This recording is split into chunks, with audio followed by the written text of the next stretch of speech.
O Senhor esteja convosco. Ele está no meio de nós. Proclamação do Evangelho de Jesus Cristo, segundo São Mateus. Glória a vós, Senhor.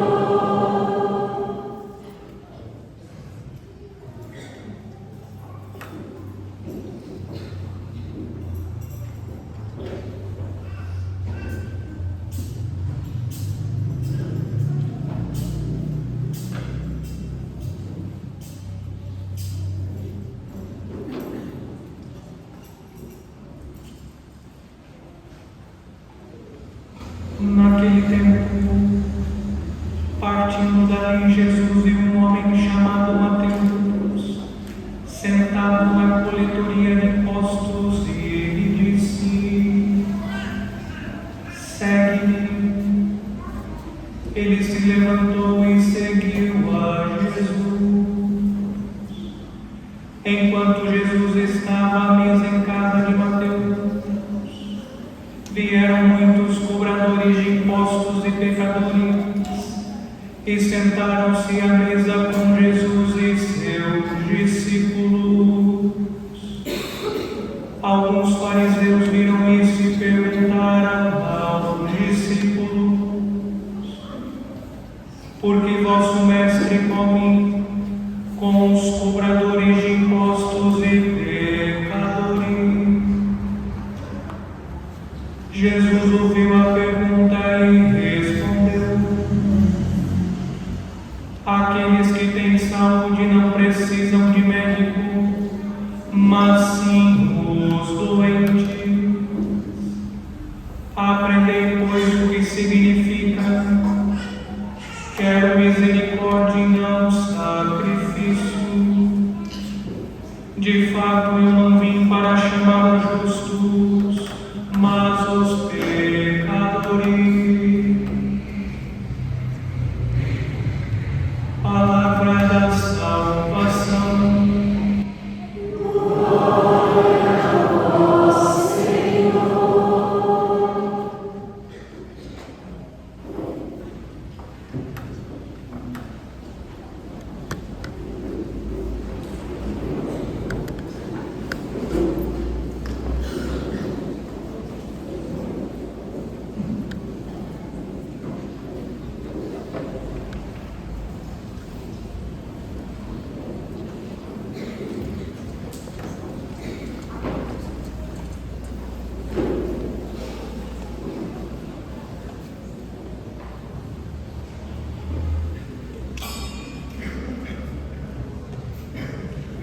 Caríssimo irmão do Sacramento da Ordem, o nosso dedicado Padre Luiz Paulo, que também é o nosso chanceler, nosso colaborador na Diocese, na Cúria, minha gratidão sempre pela sua habitual disponibilidade em colaborar conosco.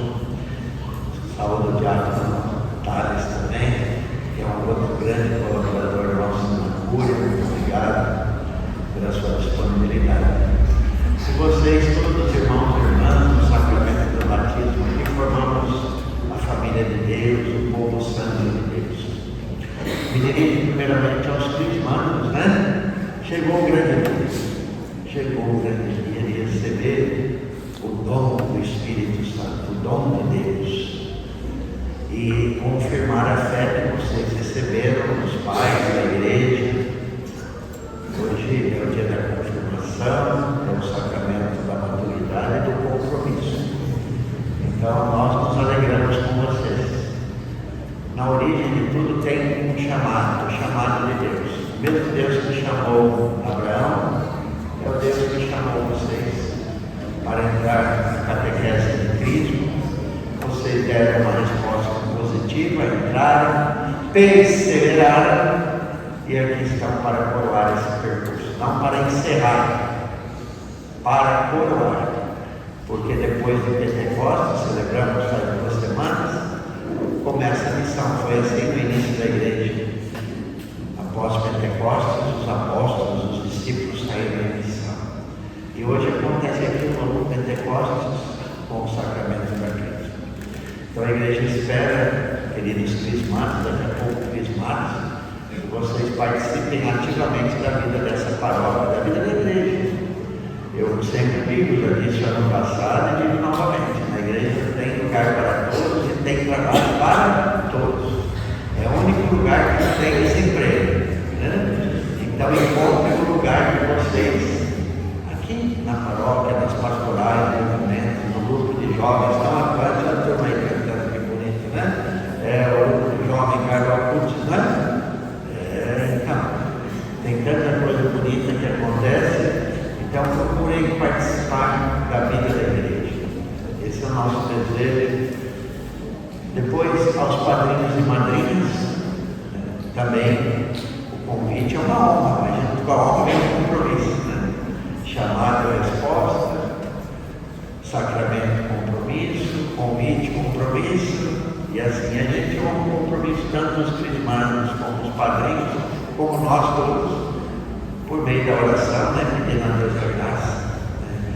De vivermos bem a nossa fé, de cumprirmos bem as nossas responsabilidades. Então eu dou 3 conselhos para os catequistas, os padrinhos e madrinhas. Primeiro, rezem pelos seus afilhados. Rezem por eles. Segundo conselho, estejam próximos dos seus afilhados. Proximidade nas alegrias, dificuldades, conquistas, fracassos, né? Estar por perto, estender a mão, acompanhar. Terceiro conselho, procurem dar um testemunho de vida cristã, de amor à igreja, de amor a Jesus, para os seus afilhados. Então esses 3 conselhos, oração, proximidade e testemunho de vida, que também serve para vocês, crismandos, e para todos nós, né? A vida de oração, o amor a Deus e ao próximo, e também um testemunho de vida. E aos catequistas, vocês já viram aqui, a turma está tão bonita aí, está todo mundo tão bonito aí, né? Com essa roupa, né? Cadê os catequistas? Levanta a mão aí, turma grande, né? Então, em nome do Padre Luiz Paulo, nossa gratidão aos catequistas crismanos, se vocês chegarem aqui, porque os catequistas não desistiram de vocês, com muita disponibilidade, se colocaram a serviço, né, colaborando conosco nessa missão de transmitir a fé, de evangelizar. Então, nossa gratidão sincera por tudo e por tanto. Vejam, queridos irmãos e irmãs, nós celebramos na última quinta-feira Corpus Christi e demonstramos nosso amor à Eucaristia. Sem a Eucaristia não podemos viver. Já estamos no 10º domingo agora, no tempo comum, mas entramos numa semana muito importante, que é a semana do Sagrado Coração de Jesus. O mês de junho não é só o mês das festas juninas, mas é sempre o mês do Sagrado Coração de Jesus. Celebramos quinta-feira Jesus, presença real na Eucaristia, e na próxima sexta a solenidade do Sagrado Coração de Jesus. O nosso Deus tem coração, né? E um coração aberto, traspassado, acessível, acolhedor e misericordioso, que é o tema da liturgia deste domingo. Jesus, manso e humilde de coração, fazei o nosso coração semelhante ao vosso. E na solenidade do Sagrado Coração de Jesus, a igreja pede que rezemos pela santificação do clero, né? Dos bispos, dos padres, dos diáconos. Então não deixem de rezar para que o nosso coração também seja mais semelhante ao coração de Jesus, né?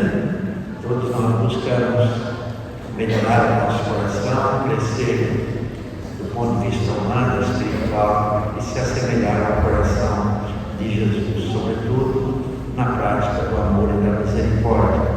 E aqui entrando já nos temas das leituras de hoje, começo aqui com a segunda leitura. Vejam, Abraão, contra toda a humana esperança, firmou-se na esperança e na fé. Por isso Abraão é o pai da fé. E nós somos todos descendentes da fé de Abraão, que confiou contra toda humana esperança. Então essa segunda leitura é um convite para renovar a nossa fé, a nossa esperança, mesmo diante das provações, das dificuldades, quando tudo parece tão difícil, nós precisamos continuar acreditando, né? E aqui o texto diz que Abraão não fraquejou na fé, não duvidou por falta de fé, mas revigorou-se na fé e deu glória a Deus, convencido de que Deus tem poder para cumprir o que prometeu. Vejam, a fé também nos revigora constantemente, né? Mesmo diante de uma situação difícil, a fé nos revigora, nos fortalece, né? Então vamos pedir a Deus o dom da fé, para que a gente possa crescer cada vez mais na fé em Jesus. Para isso nós precisamos da vida de oração, do sacramento, da palavra de Deus, das boas obras, da misericórdia de Deus e também de sermos misericordiosos, né? Então, bonita a oração da missa de hoje, nós rezamos assim: Deus, fonte de todo bem, Ele é o sumo bem, fonte de todo bem. Inspirai-nos para pensarmos o que é certo e praticar o que é certo. Olha que bonito. Que o nosso coração esteja sintonizado ao coração de Jesus, mas o nosso pensamento também esteja sintonizado ao pensamento de Deus. Então, é importante pensar o que é certo e realizar o que é certo. Para isso é necessário o esforço humano, mas sobretudo a graça de Deus. E também não temos o direito de exigir que Deus pense como nós, né? Tem um outro texto na Sagrada Escritura que diz: os meus pensamentos não são os vossos e os meus caminhos não são os vossos. Somos nós que devemos nos adequar pela fé aos pensamentos de Deus. E o pensamento de Deus qual é nesse dia de hoje? A misericórdia. Como é difícil a prática da misericórdia, sobretudo no ambiente atual em que estamos, parece que a misericórdia ela se tornou mais difícil, mas é uma exigência da nossa fé, queridos irmãos e irmãs, porque Jesus nos ensinou por várias vezes o caminho da misericórdia. Esse é o caminho da misericórdia. A primeira leitura, vejam, Oséias: é preciso saber segui-lo para reconhecer o Senhor. Então vamos nos colocar em movimento, vamos ser discípulos de Jesus, missionários de Jesus, segui-lo, e nós vamos reconhecer, vamos adequando o nosso pensamento ao querer de Deus, a nossa vontade à vontade de Deus, encaminhando. Certa como a aurora é a sua vinda, Ele virá até nós como as primeiras chuvas. E foi isso que aconteceu. Deus vem até nós de várias maneiras. Ele enviou o seu Filho até nós para nos salvar. E Ele continua nos visitando de várias maneiras.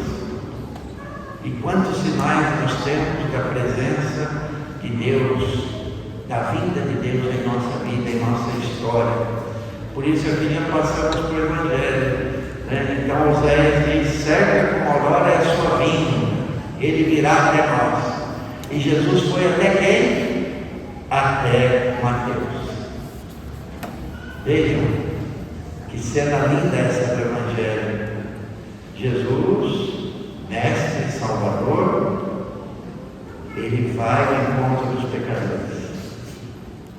E vai e entra num ambiente totalmente impuro para os judeus, porque os cobradores de impostos eram chamados de pecadores. Então Jesus vai até eles, e chama um deles, que se tornou evangelista e apóstolo, Mateus. Mateus imediatamente passou a seguir Jesus.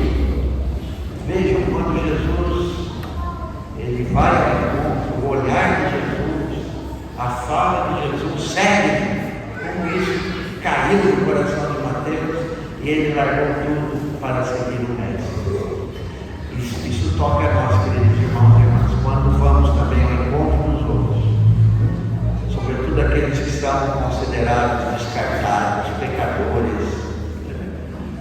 Jesus sempre foi ao encontro dos últimos, sempre. E como isso toca na vida das pessoas. Isso é a igreja de Jesus, não é a igreja em saída, missionária, samaritana e misericordiosa. Vejam, Jesus entrou naquele ambiente marcado pela escuridão, pelo pecado. Havia, de fato, na coletoria de impostos, corrupção, desvios. Os cobradores de impostos, geralmente, além de cobrar para o Império Romano, pagar imposto para alguém que estava dominando, ainda os cobradores de impostos eram desonestos, cobravam além daquilo que era estipulado, e muitos ficaram ricos. Pensem no caso de Zaqueu, que também era um cobrador de impostos. E Jesus entrou ali. Isso quer dizer, queridos irmãos e irmãs, queridos crismandos, que nós, como discípulos de Jesus, precisamos reproduzir as atitudes de Jesus, ir ao encontro também dos pecadores. E é interessante, depois, se vocês tiverem tempo, já que a gente usa tanto a internet, não agora, guarda a curiosidade, coloquem lá Vocação de Mateus de Caravaggio, pintor italiano. Coloquem aí como Caravaggio reproduz essa cena. E é impressionante, toda vez que eu vou a Roma, eu visito essa obra que é acessível, está na igreja de São Luís dos franceses, aqui no lado do Rio, também sou Luís, né? Essa pintura, esse afresco, e Caravaggio mostra Jesus entrando nessa sala, nesse ambiente escuro, fechado, e Jesus entrando, com ele entra a luz. E aí Jesus chama Mateus, recria, né? Ele chama para a vida, para fora, para a luz. Mas Caravaggio coloca alguém ao lado de Jesus. Sabe quem? Pedro. Pedro é a igreja. Em outras palavras, se Jesus entrou lá, a igreja também tem que entrar. Nós precisamos continuar a missão do Mestre. Porque pecadores somos todos, os mais muitos. E Jesus veio, como ouvimos, para chamar os pecadores. Quem tem saúde não precisa de médico, mas sim os doentes. E essa atitude de Jesus, de entrar naquele ambiente, de chamar Mateus, fez com que os outros também fossem ao encontro do Mestre. Aconteceu uma refeição, Jesus foi à casa de Mateus e sentou-se à mesa com os pecadores. Vejam, esse é o nosso Deus, queridos irmãos e irmãs. Se a gente perder isso, a gente perde a identidade da nossa fé, que é a misericórdia, que é a acolhida, que é o respeito. Isso é ser cristão. Olha, Jesus sentou-se à mesa com os pecadores, e aí, lógico, os fariseus, que se consideravam puros, perfeitos, santos, criticaram Jesus. Como é possível isso? Como é que o mestre de vocês faz isso? O mestre faz isso para nos ensinar o que nós devemos fazer, né? Por isso, Caravaggio, muito inspirado, a arte também de os caminhos, né? Coloca Pedro ao lado de Jesus, entrando na coletoria de impostos. Pedro somos nós, a igreja, né? Reproduzir as atitudes do Mestre, não as atitudes que circulam por aí, de ódio, de juízo, de condenação, de desrespeito, né? Tantas atitudes farisaicas que estão aí, os que se consideram puros, perfeitos, acabados, intocáveis, donos da verdade, outros que usam o nome de Deus para justificar tantas coisas, mas o remédio é a misericórdia. Esse é o nosso Deus. Eu me lembro que no ano da misericórdia que o Papa Francisco proclamou, surgiu até uma caixinha tipo de medicamento, né? Misericordina, lembram-se disso? Misericordina. A misericórdia é o remédio, por isso Jesus disse, né? Aqueles que têm saúde não precisam de médico, mas sim os doentes. Aprendei, pois, o que significa quero misericórdia e não sacrifício. Então Jesus já mostra ali para os discípulos, para os fariseus, o que ele quer. Ele quer misericórdia. Isso ouvimos na primeira leitura. Quero amor e não sacrifício. Quero conhecimento de Deus. Mas quando Jesus diz, estou cumprindo, aprendei, será que aprendemos? Já se passaram mais de 2000 anos. Será que aprendemos na escola de Jesus? Em que escola estamos? Primeiramente, qual é a nossa escola? Essa é uma questão. É a escola das redes sociais, não é a escola do mestre. Em que escola estamos? E o que estamos aprendendo? Se estivermos na escola de Jesus, não tem como ser diferente. Tem que ser misericordioso. Porque esse é o ensinamento de Jesus. Até o fim ele agiu com misericórdia. Pai, perdoa-lhes, eles não sabem o que fazem. Então, estejamos atentos, porque facilmente a gente se deixa levar pelo mundo, pela proposta de violência, de vingança, de ódio, de divisão, de falta de respeito, de julgamento. Precisamos agir com misericórdia. E para terminar, todos nós somos pecadores. Vejam, de fato eu não vim para chamar os justos, mas os pecadores. Quem é que não precisa de misericórdia, queridos irmãos e irmãs? Só pelo fato de sermos humanos, somos todos pecadores. Essa é a verdade. E nós precisamos reconhecer isso. Nós precisamos constantemente da misericórdia de Deus. Sempre. Esse é o remédio. Precisamos da misericórdia, precisamos agir com misericórdia. Aprendei de mim. E vamos celebrar o Sagrado Coração de Jesus. Aprendei de mim, que sou manso e humilde de coração. Vamos voltar para a escola de Jesus, queridos irmãos e irmãs. Vale a pena praticar a misericórdia, vale a pena ter um coração misericordioso, vale a pena. Porque a falta de misericórdia, ela adoece. Se queremos uma saúde espiritual, emocional, nós precisamos praticar o amor, a misericórdia. Esse é o caminho. E também se colocar como aquele que precisa do médico. E o médico é Jesus. E o remédio é Jesus. Eu prefiro muitas vezes me colocar também na posição daquela ovelha que se perdeu, né? Porque sempre que quando a gente ouve aquela parábola, a gente acha que não diz respeito a nós, né? Nós nos colocamos no lugar das 99. É bom se colocar no lugar da outra que se perdeu para ser encontrado por Jesus. Não que a gente precisa se perder para ser encontrado, né? Mas é importante fazer a experiência da misericórdia. E aqui também, no lugar de se colocar no lugar do justo, eu prefiro me colocar como doente, no lugar dos pecadores, e pedir: Senhor, tenha misericórdia de mim, tenha misericórdia de nós e do mundo inteiro. Eu acho que esse é o caminho que nos leva à santidade, né? Tomar consciência de que o médico é Jesus, de que o remédio é misericórdia, e que devemos ser todos misericordiosos, porque Deus é misericordioso. Louvado seja o nosso Senhor Jesus Cristo, para sempre seja louvado.